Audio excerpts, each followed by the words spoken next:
23, 24 ஆகிய 3 வசனங்களை நம்ம வாசித்து ஒரு சிறு தியானத்தை கற்ற காலவெளியில நமக்காக கொடுக்கட்டும். கொஞ்சம் வசனங்கள் இருக்கு, நல்ல வாசிக்கிறவங்க மனமனன் எடுக்கணும் சீக்கிரமா. சரியா? நம்ம சேர்ந்து வாசிப்போமா? எடுத்துட்டீங்களா?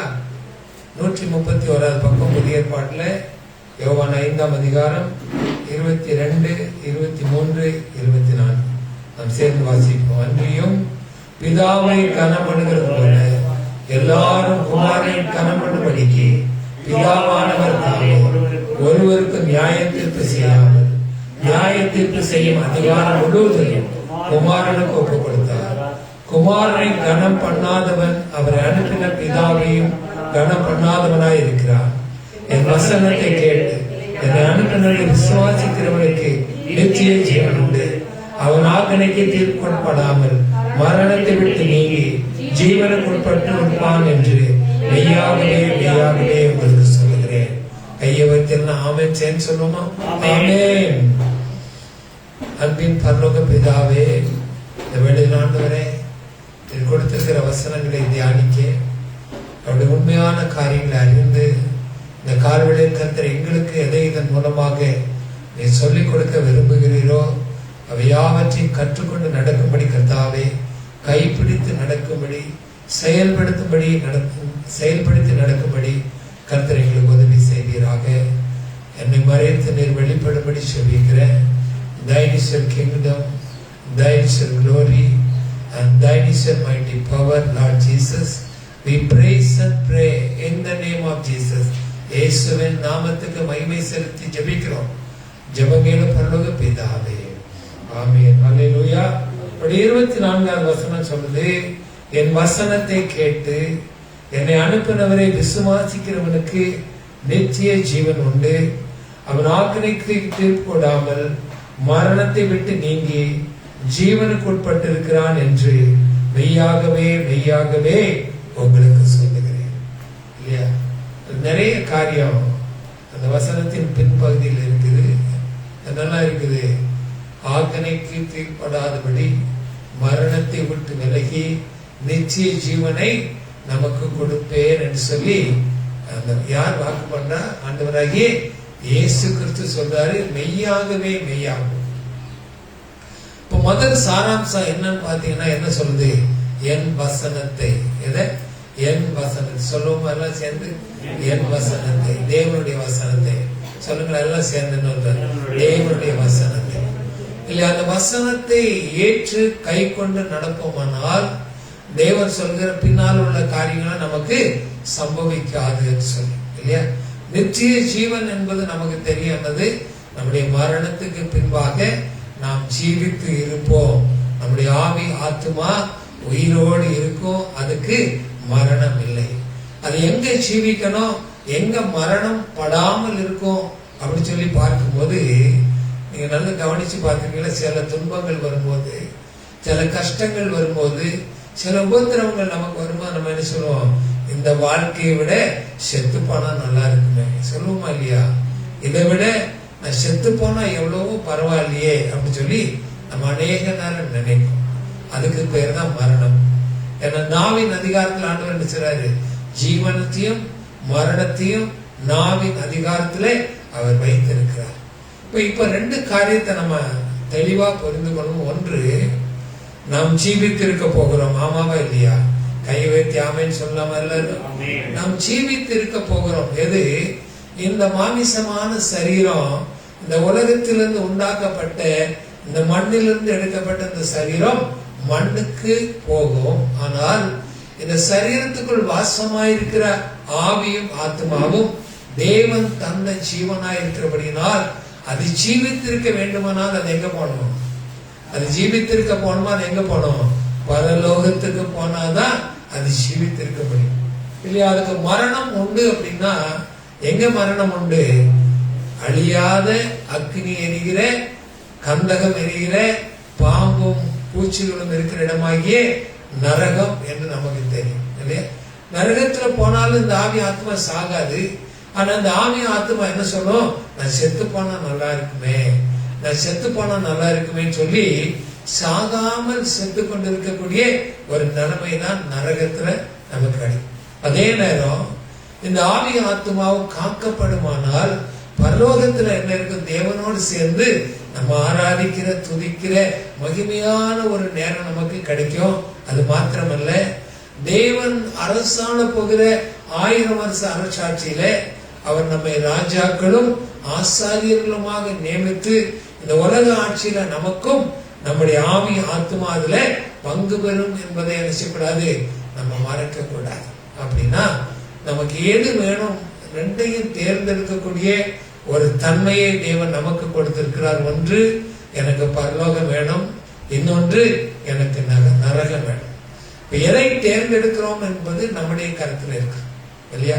அதுக்கு 2 காரியத்தை ஆண்டவர் சொல்ற. ஒன்று, ஆவிக்குரிய கனிகள் நம்மிடத்துல வேணும். 2, மாமிச கிரிகள் நம்மகிட்ட செயல்படக்கூடாது. இந்த 2 காரியம் இருந்தாதான் இந்த மாமிச கிரிகள் நம்மகிட்ட செயல்படாதபடி ஆவியின் கனிகள் நமக்குள்ள செயல்படும் போது என்ன செய்ய முடியும்?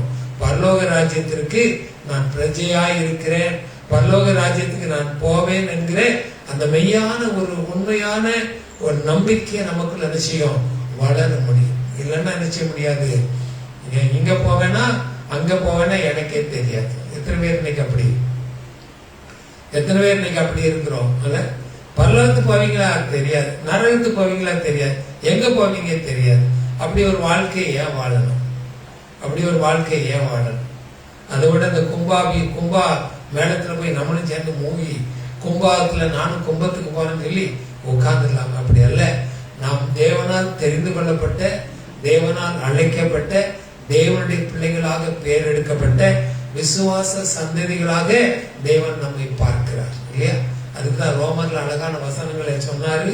ரோமர் 30 அதிகாரத்துல 8ஆம் அதிகாரத்துல 28, 29, 30, 31 நமக்கு நல்லா தெரியும். எவர்களை முன் குறித்தாரோ அழைத்தும் இருக்கிறார், எவர்களை அழைத்து இருக்கிறாரோ அவர்களை நீதிமான்களும் ஆக்கி இருக்கிறார், எவர்களை நீதிமான் ஆக்கி இருக்கிறாரோ அவர்களை மகிமையும் படுத்தி இருக்கிறார் என்பது நமக்கு தெரியும். அப்படின்னா நம்ம தேவனால ஒரு அழைப்பை பெற்றிருக்கிறோம். அந்த அழைப்புல தேவன் நம்மை நடத்த அவர் போதுமானவராக இருக்கிறார். நம்ம விட்டு கொடுக்க வேண்டியது நம்முடைய கடமை இல்லையா? யோவான் 14ஆம் அதிகாரத்துல ஒரு வசனம் இருக்கு, வாசிச்சுட்டு பிற்பாடு இந்த வசன தியானத்துக்கு போவது நல்லது என்று நான் நினைக்கிறேன். யோவான் 14 நீங்க வாசிக்கலாம் இல்லையா?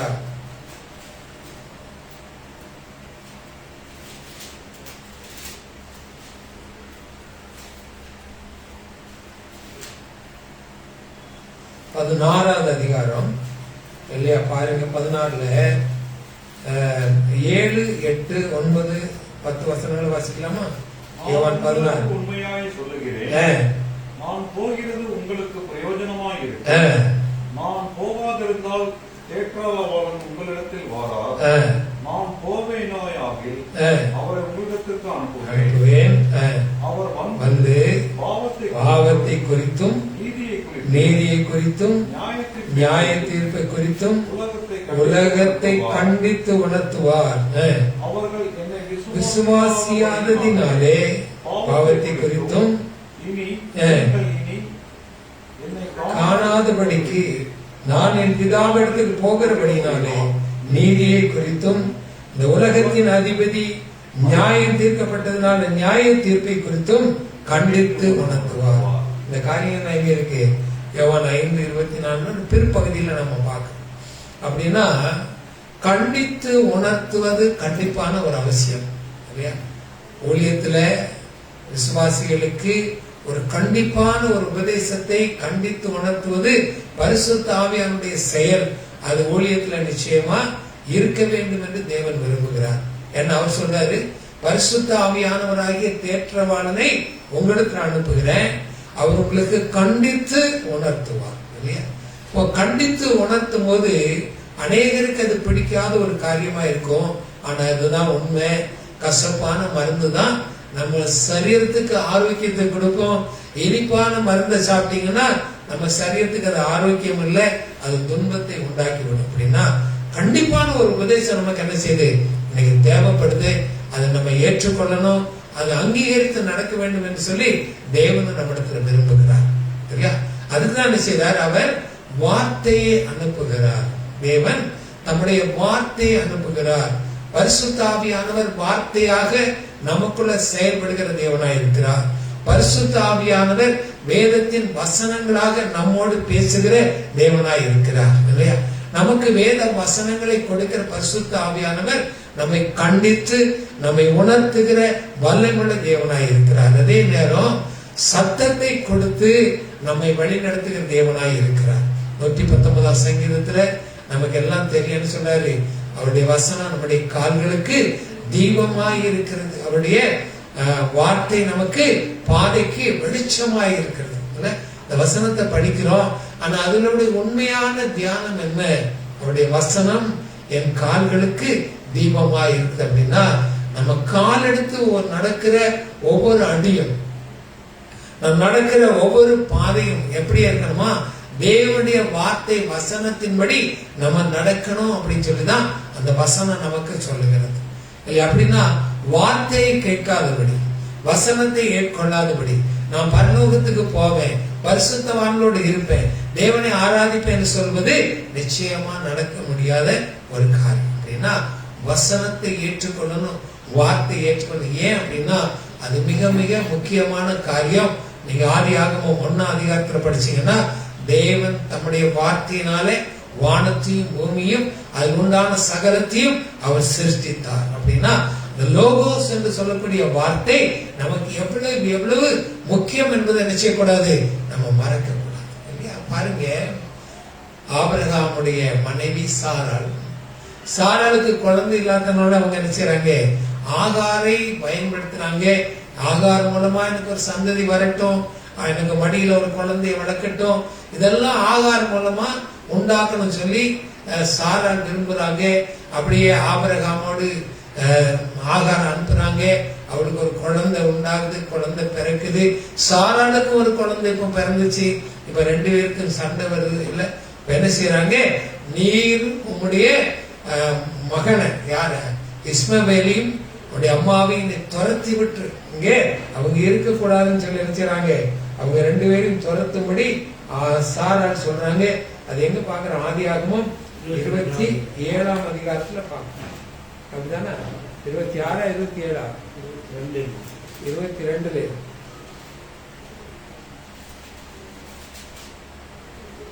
21 பாருங்க. என்ன நடக்குறாங்க நமக்கு தெரியும். அந்த பாலைவனத்துக்குள்ளாக ஆகார் தன்னுடைய குழந்தையை கூட்டிட்டு போறாங்க.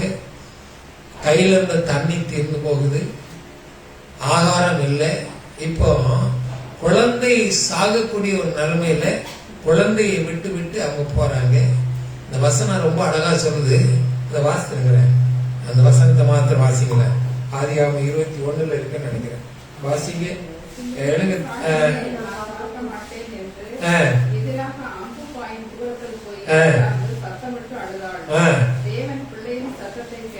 நீங்க நல்லா கேளுங்க. இதுதான் ரொம்ப ஆச்சரியமான ஒரு விஷயம். யார் அழுதுறாங்க? யார் சத்தம் போடுறாங்க? யார் சத்தம் போடுறாங்க? ஆகார்.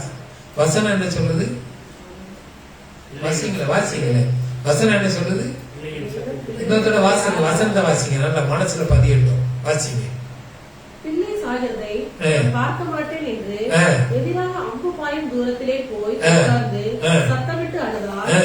தேவன் பிள்ளையின் சத்தத்தை கேட்கிறாரு. யார் அழுதா? ஆகார் அழுதா. யாருடைய சத்தத்தை தேவன் கேட்கிறார்? ஆகார் சத்தத்தை கேட்டாரா? யார் சத்தத்தை கேட்கிறாரு? ஆகாருடைய சத்தத்தை கேட்கல. ஆகாருடைய அழுகை நிமித்தமா யார் சத்தத்தை கேட்கிறா? பிள்ளைகளுடைய சத்தத்தை கேட்கிறார் இல்லையா? இன்னைக்கு நமக்கு ஒரு நல்ல வசனம் இருக்கு இல்லையா? என்ன வசனம் இருக்கு? நம்ம செய்யற அக்கிரமங்களுக்காக, நம்ம செய்யற பாவங்களுக்காக, நம்ம புத்தி இல்லாம செய்யற காரியங்களுக்காக நம்முடைய இயேசு கிறிஸ்து, குமாரனாய் இயேசு கிறிஸ்து பிதாவின் சமுத்திர போய் என்ன செய்தாரா? விண்ணப்பம் பண்றார். வாக்கு கடங்காத பெருமூச்சுகளோடு நமக்காக என்ன செய்யறார்? விண்ணப்பங்களா பண்றார். எப்படி இருக்குதுன்னா, ஆகார் தன்னுடைய மகன் சாகிறதை பார்க்க கூடாதுன்னு சொல்லி தள்ளி போய் நிக்க சத்தம் போடுறாங்க, அழுறாங்க. ஆனா சத்தத்தை யார் சத்தத்தை கேட்கிறாங்களா? குமாரனுடைய சத்தத்தை யார் கேட்கிறா? பிதா கேட்கிறார்.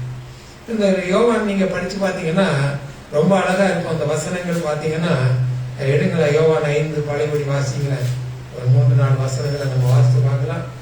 யோவான் 5ஆம் அதிகாரத்துல வாசிங்க. நம்ம அதே வசனத்துல 25-26 வாசித்து பாருங்க.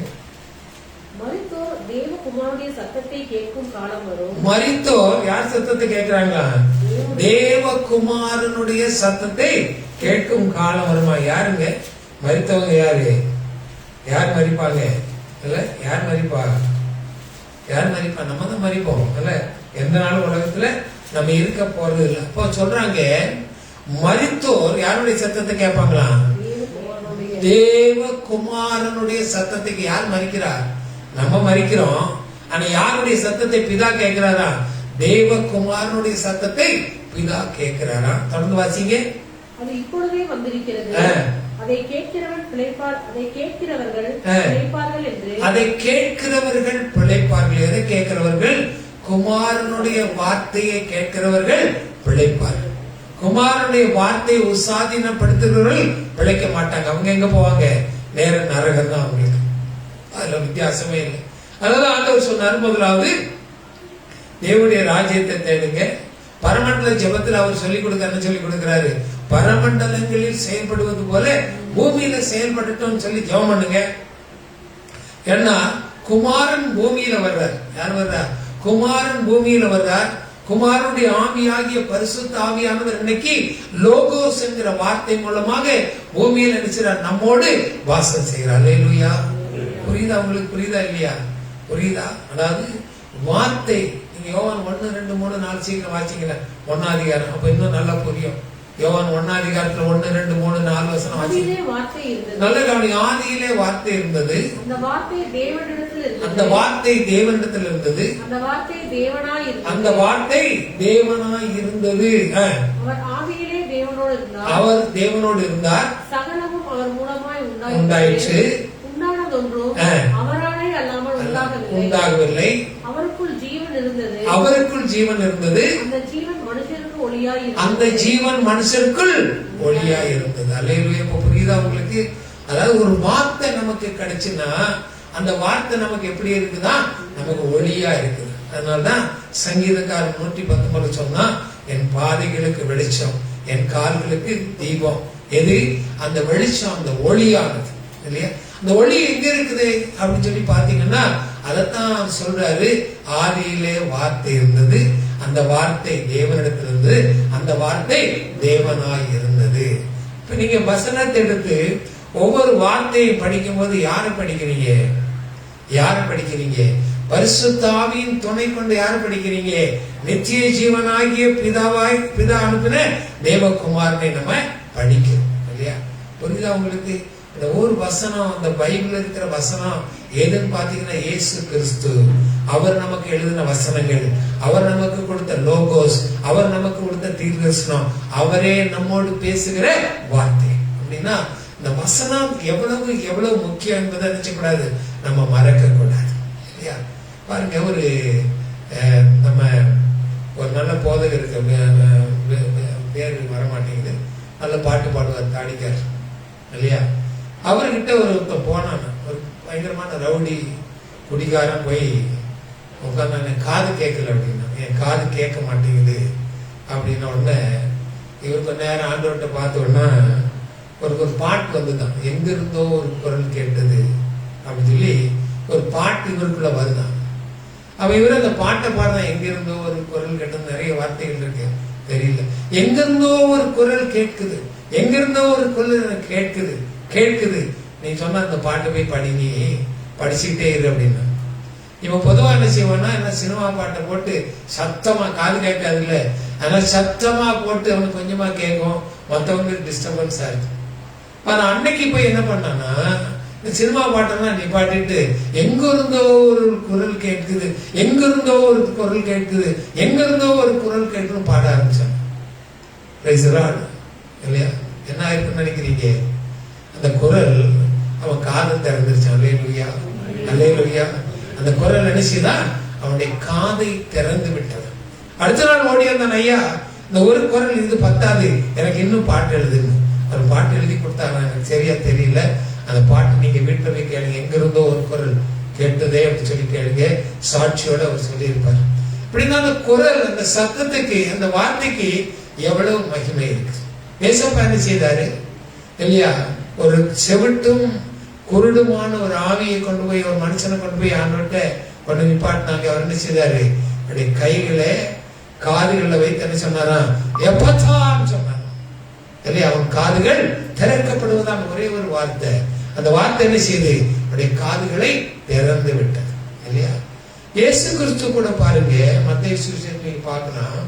அவர் பிறந்த நாட்கள்ல அவருக்கு ஒரு குரல் கொடுக்கிறார் பிதா. யார் மூலமா? யோசேப்பு மூலமா ஒரு குரல் கொடுக்கிறார். என்ன கொடுக்கிறாரு? நீ குமாரனாகி இயேசுவை எடுத்துக்கொண்டு நாசரேத்துக்கு போ, நான் சொல்ற வரைக்கும் அங்க இரு. ஏன்னா இயேசுவை கொலை செய்வதற்கு ஏரோது முயற்சி பண்ணுகிறான், நீ எடுத்துட்டு போன்னு சொல்லி சொப்பனத்தின் ஒரு குரல் யாரு கேக்குது?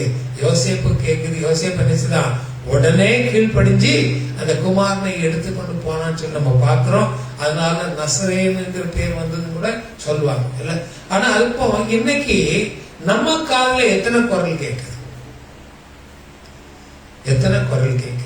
ஞாயிற்றுக்கிழமை நாங்க படிச்சது தான் தியானிச்சோம்.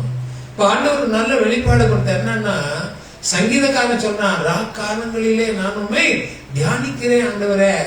ராக்காலன்னா இரவு நேரத்துல படுக்கிற நேரத்துல நமக்கு பலவிதமான ஞாபகங்கள் நினைவுகள் வரும். ஆனா தாவீது ஒரு பெரிய ராஜாவா இருந்தா கூட அவன் எதை சிந்திச்சான்னு சொல்லி பார்க்கும்போது அவருடைய வசனங்களை தியானிக்கிறான்னு சொல்லி பார்க்கணும் இல்லையா? அந்த வசனத்தின் மூலமாக அவனுடைய அரசாட்சி 40 ஆண்டு அரசாண்டதுல ஒரு நாள் கூட அவன் தோல்வியை காண, எல்லாவற்றிலும் அவன் என்ன செய்தான்? ஒரு பெரிய வெற்றியை ஜெயத்தையும் அவன் பெற்றுக்கொண்டான்னு சொல்லி நம்ம வேதத்துல பார்க்கணும். இப்ப இன்னைக்கு நம்ம வாழ்க்கையில ஏன் தோல்வி? நம்ம வாழ்க்கையில ஏன் சோர்வு? நம்ம வாழ்க்கையில நம்ம நினைச்ச காரியம் நடக்க முடியலையே, நம்ம காலில் ஒரு பரிசுத்தமா வாழ முடியலையே, தேவனுக்கு எதையாவது செய்ய முடியலையே, ஆராதனைக்கு சரியான வர முடியலையே, ஏன் இப்படிப்பட்ட ஒரு காரியம் அப்படின்னா, அந்த குரல் நம்முடைய காதுகள்ல கேட்கிற குரல் நம்முடைய இருதயத்துக்குள்ள என்ன செய்யல, போக மாட்டேன். அதுக்குதான் நமக்கு ஆண்டவர் என்ன செய்யணும், 2 மைண்ட் கொடுத்திருக்காரு தெரியுமா உங்களுக்கு? ஒன்று நம் காண்கிற மூளை என்கிற மைண்ட், இன்னொன்று அந்த மூளைக்குள்ள செயல்படுகிற சப்கான்சியஸ் என்ற மைண்ட். நல்ல கவனிங்க தயவுசெய்து உட்காரு மாப்பிள்ள, உட்காரு. அப்புறம் உட்காரு, முன்னால் நல்ல சப்ஜெக்ட் கொஞ்சம் நம்ம கேட்கணும். முன்னால் இல்ல 2 மைண்ட் நல்ல கவனிங்க. 2 மைண்ட். ஒண்ணு நம்முடைய வெளிப்புறமான ஞானம் இல்லைன்னா நம்ம மூளைங்கிற ஒண்ணு. ரெண்டாவது என்ன சொல்லணும்னா நம்ம சப்கான்சியஸ் மைண்ட். இல்ல நேரத்துக்கு நீங்க இந்த ஜெபிக்கலாம் வாங்க நிகழ்ச்சியில அன்புராஜ் டாக்டர் சொன்னார். என்ன சொன்னார்னா, இரவு நேரத்துல நீங்க தூங்குவீங்க இல்லையா? உங்க மூளை தூங்க, நீங்க தூங்குவீங்க. ஆனா தூங்க முடியாத அவயவங்கள் உண்டு. என்னெல்லாம் தூங்க முடியாது? உடைய இருதயம் தூங்க முடியாது, உடைய லங்ஸ் தூங்க முடியாது, உடைய லிவர் தூங்க முடியாது, உடைய கிட்னி தூங்க முடியாது. இதெல்லாம் தூங்கிச்சு என்ன பண்ணுவோம்? நம்ம செத்துப்போம். தூங்க முடியாத அவயவங்கள், தூங்க முடியாத உணர்வுகள் தான் சப்கான்சியஸ் மைண்டுங்கிறோம் இல்லையா? இப்ப நம்ம மூளையில ஏற்றுக்கொண்ட ஒரு காரியத்தை, ஒரு வார்த்தையை நீங்க ஏற்றுக்கொண்ட காரியத்தை ஏன் அது செயல்பட முடியல, ஏன் அது நன்மை பயக்க முடியல, அது ஏன் எனக்கு ஒரு உணர்வுள்ள இருதயத்தை கொடுக்கல அப்படின்னு சொல்லி பார்க்கும்போது, இந்த மூளைக்குள்ள நீங்கள் ஏற்றுக்கொண்ட அந்த வெளியரங்கமான காரியங்கள் உங்க உள்ளரங்கமான எதுக்குள்ள போக மாட்டேங்குது, சப்கான்சியஸ் மைண்டுக்குள்ள போகுது. ஆண்டவராய் இயேசு கிறிஸ்து ரொம்ப அழகா சொல்லி கொடுத்தாரு. என்ன செய்றாரு? நீயோ ஜெபம் பண்ணும் போது என்ன செய்யணுமா, உன் அறை வீட்டை பூட்டி கொண்டு அந்தரங்கத்தில் இருக்கிற பரலோக பிதாவை நோக்கி நீ ஜெபம் பண்ண, அவர் உனக்கு வெளியரங்கமான பதிலை கொடுப்பார். அப்படின்னு என்ன அர்த்தம்? நீங்க ஜெபம் பண்ண வார்த்தை இல்ல, வாயில புலம்புகிறது இல்ல, வசனங்கள் அல்ல, நீங்க செய்கிற காரியத்தை, நீங்க செய்கிற ஜெபத்தை உங்க சப்கான்சியஸ் மைண்டுக்குள்ள ஸ்டோர் இல்லையா? மொபைல் எடுத்துட்டு என்ன செய்றீங்க? இன்னைக்கு மொபைல் எடுத்து ஒரு நம்பர் எடுத்து போன் பண்ணீங்க, அந்த நம்பர் வேணா உடனே என்ன செய்றீங்க, ஒரு மெசேஜ் வந்தா உடனே செய்யுங்க, அதை சேவ் பண்ணு சொல்லி என்ன செய்றீங்க, சேவ் பண்ணி வைக்கிறீங்க. சேவ் பண்ணாதான் அது மறுபடியும் உங்களுடைய பயனுக்கு உபயோகத்துக்கு அதை செயல்படுத்த முடியும். நீங்க அதை சேவ் பண்ணாதபடி நீங்க அதை விட்டுட்டீங்கன்னா அடுத்து என்ன செய்ய முடியாது, வேற யார்கிட்டயாவது நம்பர் கேட்க வேண்டியது. அதே போலதான் இந்த வசனத்தை ஸ்டோர் பண்ண வேண்டிய இடம் எங்க, உங்க சப்கான்சியஸ் மைண்டுக்குள்ள அது ஸ்டோர் பண்ணாதான் அது வேலை செய்யும், அது கிரியை செய்யக்கூடிய வார்த்தைகளாக மாறும். என்ன செய்யாது, அது வெறுமனே வார்த்தையாய் போயிடும். அப்படின்னா ராஜாமங்கள்ல நமக்கு வார்த்தைகள் அவசியம். சொல்றீங்களா? இரவு நேரத்துல நீங்க தூங்கும் போது தேவனுடைய வார்த்தையை தியானிப்பது அவசியம். காலையில எழுந்தினோன்னு ஆண்டவர் சொல்றாரு, வேத வசனத்தை கேளாதபடி, வேத வசனத்தை தியானிக்காதபடி ஜெபிக்கிறவனுடைய ஜெபம் அருவருப்பானது. அல்லேலூயா. அருவருப்பை யாராவது ஏற்றுக்கொள்வாங்களா? அருவருப்பு எனக்கு போதும்னு சொல்லுவாங்களா? ஒரு நாளும் சொல்ல மாட்டோம். அப்படின்னா தேவனுக்கு பிரியமா இருக்கணும்னா முதலாவது நிச்சயம், முதலாவது செய்ய வேண்டிய காரியம் தேவன் நம்மோடு பேசணும். அல்லேலூயா. நீங்க தேவனோடு பேசுவது இரண்டாவது காரியம். முதலாவது தேவன் நம்மோடு பேசுவதற்கு இடம் கொடுக்கணும். அதுக்கு நம்முடைய மைண்ட், நம்முடைய சப்கான்சியஸ் மைண்ட் எல்லாவற்றையும் ப்ரிப்பேரா நம்ம இருக்கும் போது தான் செய்வாரு, தேவன் நம்மோடு பேச முடியும். எப்படி பேச முடியும் இல்லையா? நாங்க மனிதர் தானே, நாங்க ஒண்ணும் கடவுள் இல்லையே, மனிதர் தானே, எப்படி பேச முடியும் அப்படின்னு போகும்போதுதான் தேவனுடைய வார்த்தை ஆகிய வசனம் நமக்குள்ள இருக்கணும். அதிகாலை வேளையில நீங்க ஜெபம் பண்றது நல்லது. ஆனா அந்த ஜெபத்துக்கு முன்னால, ஆண்டவரே இன்றைக்கு எனக்கு கூடிய லோகோஸ் வார்த்தை என்ன, என்னோடு நீர் பேசுகிற வார்த்தை என்ன, நீர் எனக்கு உணர்த்துகிற காரியம் என்ன, அதை வைத்து நான் ஜெபிக்க வேண்டும். எனக்கு அந்த வசனம் கண்டிப்பா வேணும் ஆண்டவரே. இப்படி சொல்லி கேட்டீங்கன்னா தேவன் உங்களோடு பேசுவார். அல்லேலூயா. உங்களுக்கு தெரியும், சாமுவேல் ஏலியின் நாட்கள்ல ஏலியும் சரியா வேலை செய்யல, ஏலியின் குமாரன் சரியா வேலை செய்யல. அதனால என்ன செய்யறாரு, அன்னாளை கடாட்சித்தார். அன்னாளுக்கு குழந்தை இல்லாதபடி அநேக நாட்கள் அன்னாளை உபவாசம் பண்ண வச்சார். அநேக நாட்கள் அன்னாளை உபத்திரவப்படுத்த வச்சார்.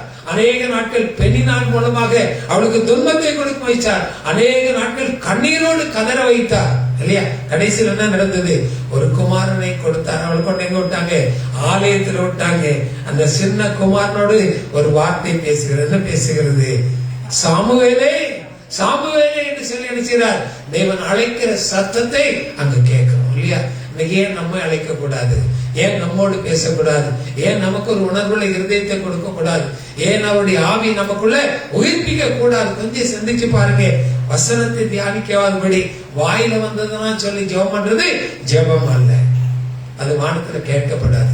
அங்க மேலேயே நிப்பாட்டிடுவான். வானமண்டலத்துக்கு கொள்ளாதாவே நிப்பாட்டிடுவான். இல்லையா? அந்த வசனத்தை கேட்டு நம்ம ஜெபம் பண்ணும் போது அந்த ஜெபங்களுக்கு பதில் ஆண்டவர் கொடுப்பார் என்கிற உறுதியான ஒரு நம்பிக்கையை நம்ம என்ன செய்யலாம், பெற்றுக்கொள்ள முடியும். அல்லேலூயா. இப்ப சில வசனங்களை நான் உங்களுக்கு காண்பித்து கொடுக்கிறேன். அது நிச்சயமா நமக்கு பிரயோஜனம் உள்ளதா இருக்கும். வாசிங்க. யோவான் 5ஆம் அதிகாரம் 38வது வசனம் வாசிங்க. 5:38. சீக்கிரமா வாசிக்கலாமா?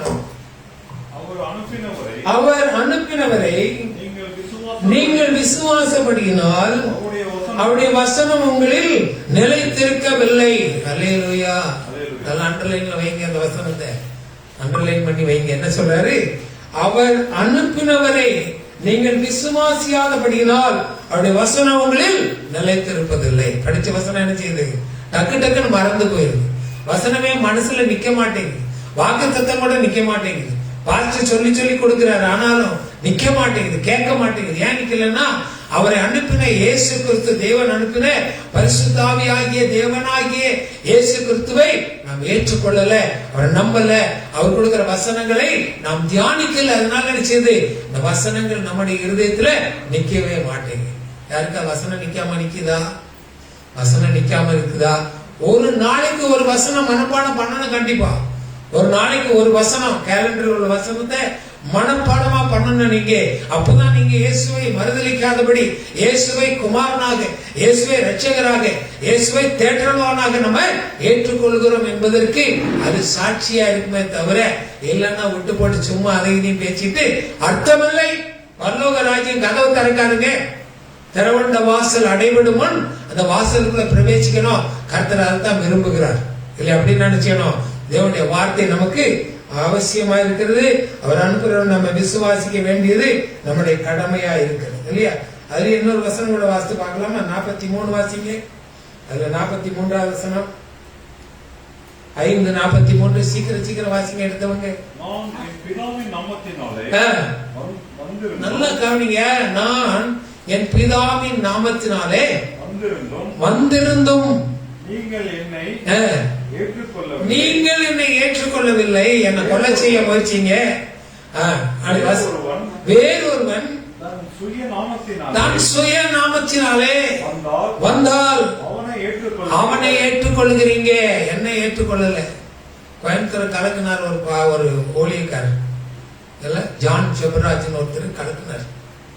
எனக்கு தெரிஞ்ச ஒரு அருமையான குடும்பம், பல வருஷங்களாக ஒரு ஊழியத்தை தாங்கி அந்த ஊழியக்காரனோட ஐக்கியப்பட்டு அவங்க மகள்லாம் அந்த ஊழியத்தோடு ரொம்ப ஐக்கியமா இருந்தாங்க. நாங்க எங்களை கூட சில நாள் அந்த ஊழியத்துக்கு கூட்டு போனாங்க, மகள் கூட அந்த இடத்துல செய்தி எல்லாம் கொடுத்துருந்தாங்க. இல்ல திடீர்னு அக்கா ஒரு நாள் பேசினாங்க, தம்பி நாங்க இப்ப ஜான் ஜெபராஜ் கூட போயிட்டு இருக்கோம், அந்த தம்பி ரொம்ப நல்ல தம்பி, ரொம்ப அழகா பேசுறான், ரொம்ப அழகா பாட்டு பாடுறான், ரொம்ப அழகா பாருங்க. இந்த வஞ்சிக்கிற ஆவி என்ன செய்யுது, தேவனுடைய இருப்பிடத்தை விட்டு எங்க இழுத்துட்டு போயிடுச்சு, மனுஷனுடைய இருப்பிடத்துக்கு இழுத்துட்டு போயிடுச்சு இல்லையா? அந்த சபையை காணும், அந்த ஆத்துமாக்கள் எந்த நாட்டாத்தில் நிற்கிறாங்க தெரியாது. இதனால்தான் நாட்டப்பட்டு இருக்கிற இடத்துல, தேவன் காண்பிக்கிற இடத்துல நீ நாட்டப்பட்டு இருப்பாயானால் யாரை மறுதலிக்காம இருக்கிறா?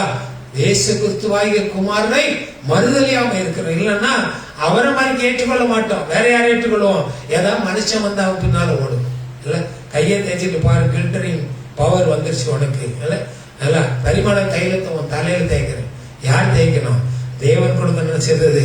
அவர் ஊற்றுகிற அபிஷேகம் ஆரோனின் சரசில் ஊற்றப்படுகிற அபிஷேகமா இருக்கணும். அவர் ஊற்றணும். மனுஷன் நம்ம அபிஷேகிக்க வேண்டிய அவசியம் இல்ல, தேவன் நம்மை அபிஷேகிக்கணும். இதெல்லாம் உணர்ந்து கொள்ளணும். இதெல்லாம் உணராம எங்கேயோ போறாங்க, அங்க போறாங்க, இங்க கூட்டம் அங்க கூட்டம், ஆகா வர்ஷிப் நல்லா இருக்கு, ஒரு கடிந்து கொள்ளுதல் ஒரு வார்த்தை உண்டா? கேளுங்க, இன்னைக்கு இருக்கிற பெரிய ஊழியக்காரனுடைய பிரசங்கத்தை எடுத்து கேளுங்க. நீ நல்லா இருக்காமா, நீ நல்லா இருப்பாமா, உன் வீடு நல்லா இருக்குமா, உன் பிள்ளை நல்லா இருக்குமா, உன் பேர பிள்ளை நல்லா இருக்குமா, உனக்கு ஆண்டவர் இன்னைக்கு பெரிய காரியத்தை செய்ய போறாரு, ஐயா உங்க பேங்க்ல நிறைய காசு வரும், ரொம்ப சந்தோஷமா இருக்குல்ல, ஏற்றுக்கொள்வீங்கல்ல. அதே நேரம் நீ கர்த்தருக்கு கொடுக்கலன்னா உன் கையை போயிடும். நீ உன் சம்பாத்தியத்தில் கர்த்தருக்கு என்று உள்ளது நீ வந்துச்சுன்னா கர்த்தர் உன்னை வஞ்சிப்பார். இப்படின்னு கடிஞ்சா இந்த பாஸ்டர்கிட்ட போறதுக்கு வேற எங்கேயா போய் நிக்கிறான், சொல்லுவோமா இல்லையா? ராமன் சொல்லுங்களேன், கையை வைத்து எல்லாம் சத்தமா சொல்லுங்க, ஆமென் அல்லேலூயா. இன்னொரு வசனம் கூட வாசிங்கள, ஆமென் சொல்லித்தாருங்கிற வசனம் 39 வாசிங்க, அதே 5:39.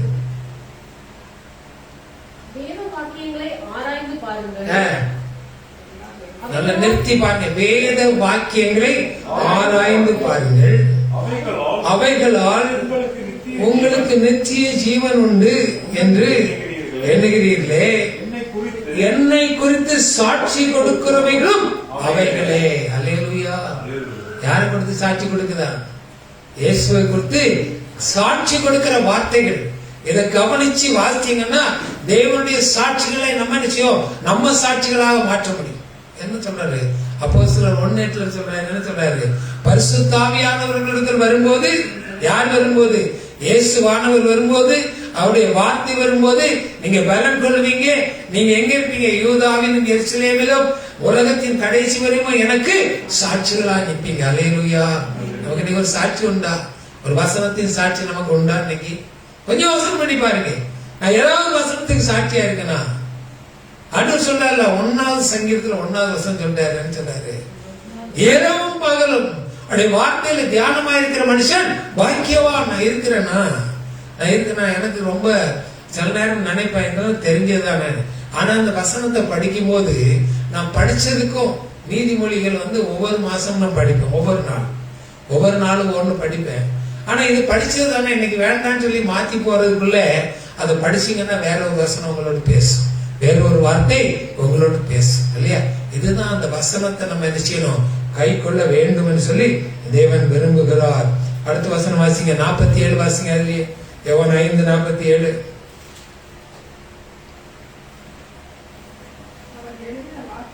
அவன் எழுதின வார்த்தைகளை நீங்கள் விசுவாசியாது இருந்தால் நான் சொல்லுகிற வசனங்களை எப்படி? அன்றைக்கு இருந்த யூதர்கள் என்ன சொல்லுவாங்கன்னா, பஞ்சாங்கம், ஆதி ஆகமும் யாத்திரை ஆகமும், அப்படி அந்த 5 பஞ்சாங்கம் தான் அவங்களுக்கு உள்ளது. ஏன்னா மோசே சீனாய் மலையில தேவனிடத்திலிருந்து வாங்கிட்டு வந்த காரியங்கள் இன்னைக்கு யூத ஜனங்கள் அதான் செய்வாங்க. எங்களுக்கு மோசே தான் கடவுள், மோசே வசனம் தான் எங்களுக்கு வாக்கு. அப்ப நீ கொடுக்கிற வார்த்தையை அல்ல, மோசேயின் வார்த்தை தான் நம்புவ. அப்ப அவன் வார்த்தையே நீ நம்பலன்னா, அவன் கொடுத்த கற்பனைகளையே நீ நம்பலன்னா, நீ எப்படி என்னுடைய வார்த்தைகள் உனக்கு வார்த்தைகளாக வரும்? அந்த வார்த்தைகள் எப்படி ஏற்றுக்கொள்ளும்? புரியுதா உங்களுக்கு? இல்ல புரியுதா? எப்படி ஏற்றுக்கொள்ளுவீங்க? என்னுடைய வாக்கு தத்தங்களை, என்னுடைய கற்பனைகளை நீ கை கொள்ளலன்னா என்னை எப்படி ஏற்றுக்கொள்வீங்க? அல்லேலூயா. எல்லாம் 10 கற்பனைகள் எல்லாரும் தெரியுமா? 10 கற்பனை எல்லாருக்கும் தெரியுமா? படிங்க, அதெல்லாம் படிச்சு வைங்க, நல்ல மனதுல படிச்சு வைங்க. பிள்ளைகளுக்கு என்ன சொல்றாரு ஒரு வார்த்தை? உன் தாயும் தகப்பனையும் கனம் பண்ணுவாயாக. பண்றீங்களா? பண்றீங்களா? உங்க தாயும் தகப்பன் ஒரு நாள் உங்களுக்கு ஒரு சப்ஜெக்ட் இருக்கு, குழந்தைகளுக்கு கர்த்தர் உங்களை கொண்டு என்ன பெரிய காரியங்களை செய்யறதுக்கு பைபிள் எவ்வளவு வசனம் வச்சிருக்காரு, நான் உங்களுக்கு சொல்லித்தாரேன் இல்ல? தாயும் தகப்பனையும் கனம் பண்ணுவாயாக. எதுக்காக? உன் ஆயுசு நாட்கள் நீடித்திருப்பதற்காக. உனக்கு சுகம் வேணும், நீ நல்லா இருக்க நினைச்சணும், உங்க அப்பா அம்மாவை கனம் பண்ணணும், உங்க அப்பா அம்மாவுடைய வார்த்தை கீழ்ப்படியணும், அது தேவனுடைய வார்த்தையை ஏற்றுக்கொள்ளணும். ஏன்னா மாதா பிதா குரு தெய்வம், உலக வார்த்தை என்ன சொல்றது? மாதா பிதா குரு தெய்வம். இதுக்கு மேல வார்த்தை இல்லைன்னா, உங்க அப்பா அம்மா சொல்ற வார்த்தைக்கு நீங்க கீழ்ப்படியலன்னா, கர்த்தர் சொல்ற வார்த்தைக்கு நீங்க எப்படி கீழ்ப்படிவீங்க? புரியுதா? புரியுதா? கொஞ்சம் கடினம் தான், கொஞ்சம் கஷ்டம் தான், ஏற்றுக்கொள்ளுங்க. வேற வழி இல்லை. ஆவியானவர் என்னோட பேசுறாரு, இதெல்லாம் கேட்டுக்கொள்ளணும், அதன்படி நம்ம நடக்க ஆரம்பிக்கணும். வாசிங்க ரோமர் 4:3 வாசிங்க. ரோமர் 4:3. சீக்கிரமா எடுத்து வாசிங்க, நேரம் போகுது நமக்கு. ரோமர் 4:3. தேவ வாக்கியம் என்ன சொல்லுகிறது? ஆபிரகாம் தேவனை விசுவாசித்தான், அது அவனுக்கு நீதியாக எண்ணப்பட்டது. ஆபிரகாம் எப்படி விசுவாசித்தான்? நல்ல சுகமா இருக்கான், அப்பா அம்மா, வீடு, சுதந்திரம், நல்ல காசு, நல்ல செல்வம், எல்லாம் நல்ல வசதியா இருக்கு. இந்த நேரத்துல ஒரு வார்த்தை கேக்குது. என்ன வார்த்தை கேக்குது? ஆபிரகாமே, நீ உன்னையும் வீட்டும் தேசத்துல விட்டு வந்தா நான் உன்னை ஆசீர்வதிப்பேன். நம்ம என்ன சொல்லுவோம்? நான் எங்க வருது, இங்க எனக்கு இருக்கிற ஆசீர்வாதம் போதும், எனக்கு இருக்கிற வீடு போதும். ஆண்டவர் ஆசீர்வதிக்க விரும்புகிறார். எனக்கு இருக்கிற வண்டி போதும், எனக்கு இருக்க வேலை போதும் அப்படின்னு சொல்லி நின்னா பத்தாது. தேவன் ஆசீர்வதிக்க விரும்பும் போது, தேவனுடைய வசனம் வார்த்தை வரும்போது அந்த வார்த்தையை ஏற்றுக்கொள்ளணும், கீழ்ப்படியணும். கேட்டு நடந்தா கர்த்தர் செய்வார். நிச்சயமாகவே நான் உன்னை ஆசீர்வதிக்கவே ஆசீர்வதிப்பேன் சொன்ன வார்த்தையின்படி நம்மை ஆசீர்வதிப்பார். தொடர்ந்து 2-3 வசனம் வாசிங்க. அதுல 20-21 ரோமர் 4 வார்த்தை 20-21. தேவனுடைய வாக்குத்தத்தத்தை குறித்து அவன் அவிசுவாசியாகாமல் சந்தேகப்படாமல் நிறைவேற்ற வல்லவராய் இருக்கிறார் என்று முழு நிச்சயமாய் நம்பி தேவனை மகிமைப்படுத்தி விசுவாசத்திலே வல்லவனானா. நம்ம யார் இருக்கோம்? இருக்கிறீங்களா? வசனத்தை நம்புறீங்களா? வசனத்தை ஏற்றுக்கொள்ளுகிறீங்களா? வசனம் உங்களுக்கு உணவா இருக்கா? வசனம் உங்களுக்கு சப்போர்ட்டா இருக்கா? வசனம் உங்களுக்கு வழியை காட்டுதா? இதெல்லாம் நினைச்சு பாத்தீங்கன்னா வசனத்தை விடுவீங்களா? விடமாட்டோம். அதே எங்களுக்கு ஜீவன், அதே எங்களுக்கு உயிர்னு சொல்லி என்ன செய்வோம்? நம்ம பிடித்து கொண்டு நடக்க ஆரம்பிப்போம். ஹல்லேலூயா. நீதிமொழிகள் 13:13 வாசிங்க. ஒரு வசனம் அங்க இருக்கு. நீதிமொழிகள் 13:13.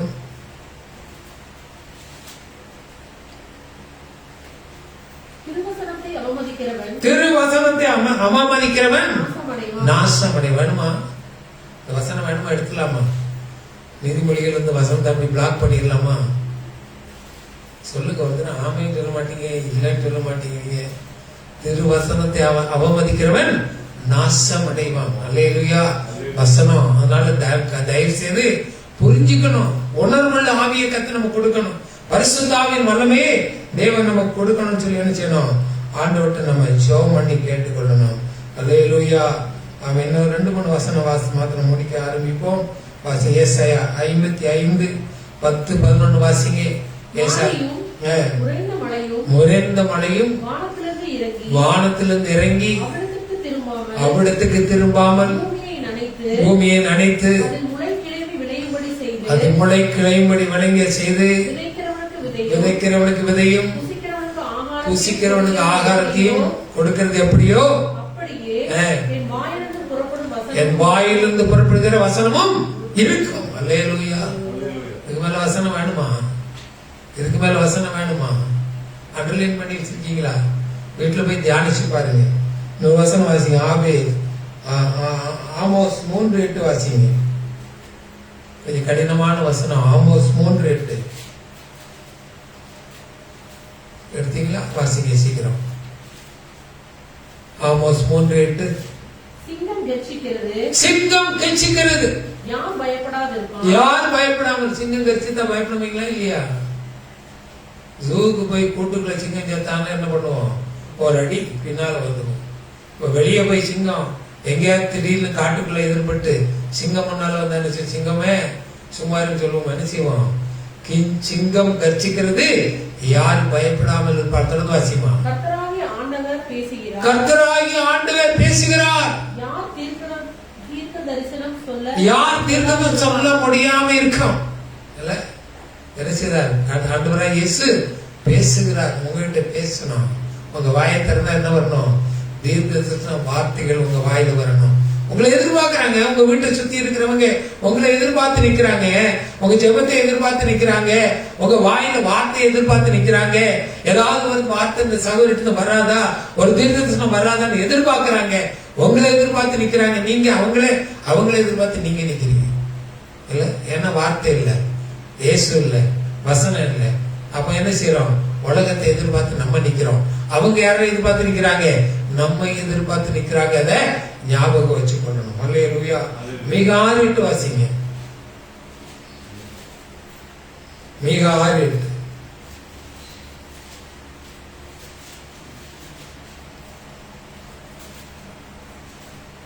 மனுஷனே, நன்மை என்னதென்று அவர் உனக்கு அறிவித்திருக்கிறார். நியாயம் செய்து இரக்கத்தை சிநேகித்து தேவனுக்கு முன்பாக மனத்தாழ்மையா நடப்பதை அல்லாமல் வேறு எதையும் உங்ககிட்ட கேட்கிறாரு. வசனத்துக்கு மனத்தாழ்மையா நம்ம நடக்கணும், கேட்டுக்கொள்ளணும், ஏற்றுக்கொள்ளணும். இல்லையா? இன்னொரு வசனம் கூட வாசனம் முடிப்போம்.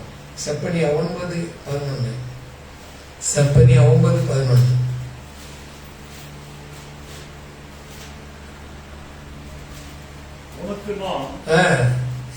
செய்வது என்னவென்றால் தண்ணீர் இல்லாத குழியில அடைக்கப்பட்டிருக்கிறது. இன்னைக்கு நம்ம சபைக்கு சொல்ற வார்த்தைங்க, நமக்கு சபைக்கு ஆண்டவர் சொல்ற வார்த்தை. எனக்கு என்ன சொல்றேன்னா, குழி இல்லாத தண்ணீர் இல்லாத குழியில அடைக்கப்பட்டிருக்கிற உன்னுடையவர்களை நான் என்ன சொல்ற, உன் உடன்படிக்கையின் ரத்தத்தினாலே விடுதலை பண்ணுவேன்.